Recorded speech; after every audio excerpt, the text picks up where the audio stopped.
Hello again. So, okay, we are in this book talking about his chapter on being open, and in the introduction I talked some, I kind of introduced quite a bit about the science of it, and how he just, I'm not going to get more into the science right now. I thought about trying to give a bunch of different examples, but basically, as we're, as scientists are exploring science, and then, the modern bounds of what our understanding of science is bordering on spiritual, because let me read his concluding thought, and then I'll unpack this. Okay, he says,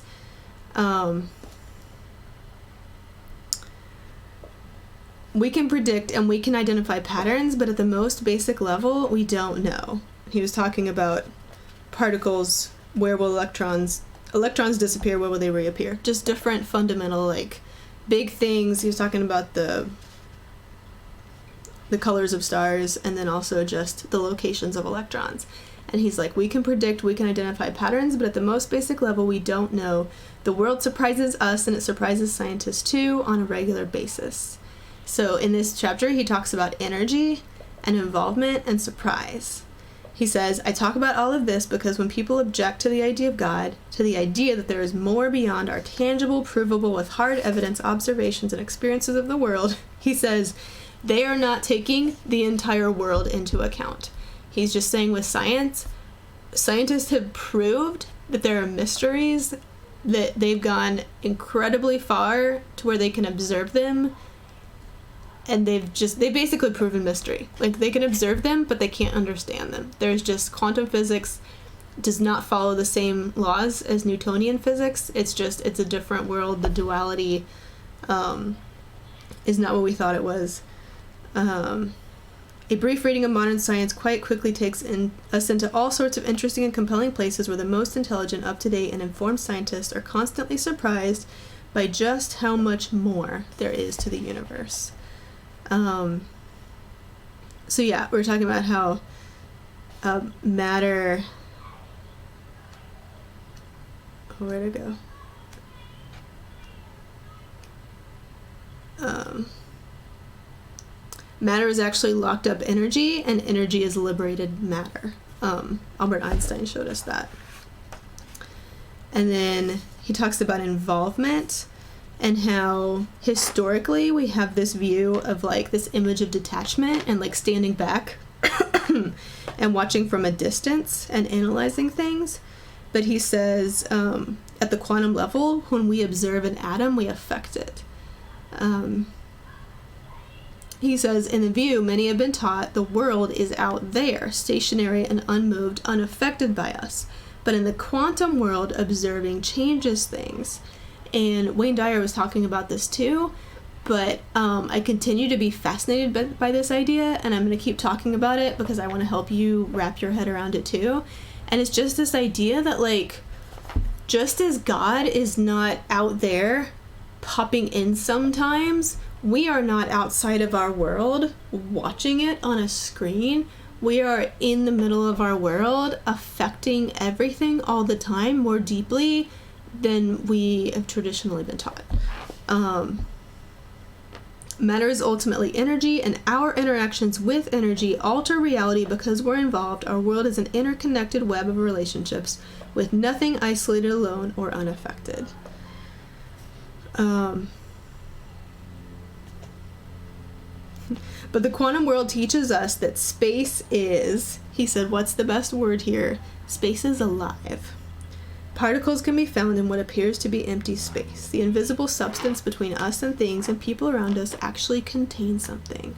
We are enmeshed in the world around us, not outside looking in, but inside looking inside. It's all energy. Everything's energy at its smallest piece, and we're all involved.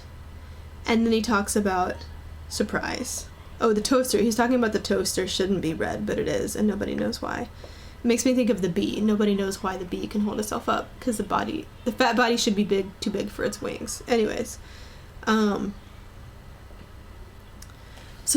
just love this. He talks about being open and just how, like, he's talking about mystery and about how, I think part of what he's trying to do is he's trying to answer, and he says, I kind of skipped over, he says kind of some at the beginning about how there's this, we have this historical bias, or this approach, or this, idea that's kind of there that some people would bring up, that's just like, oh, now that we're in the Enlightenment and the time, the period of reason and thought, do we have any need for that which cannot be explained rationally? Do we have any need for God or for spirituality or whatever?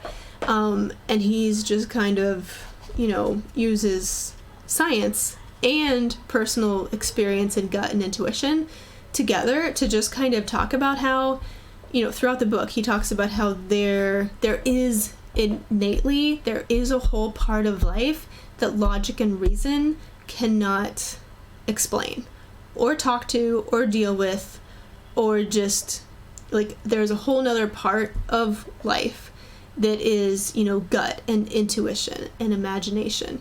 And he talks about knowing somebody, saying like they knew something on a cellular level. And he's just like, yeah, we all know that feeling, and there's actually science to back it up.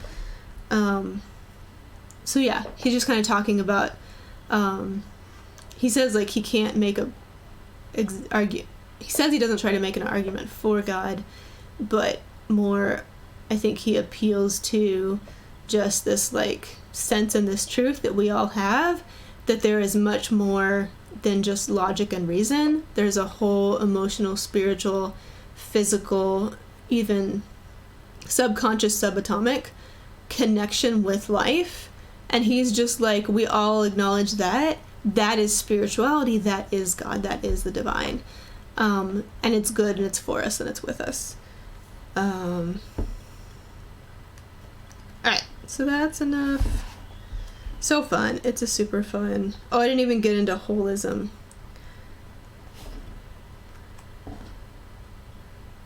Alright, I'll do another video about that.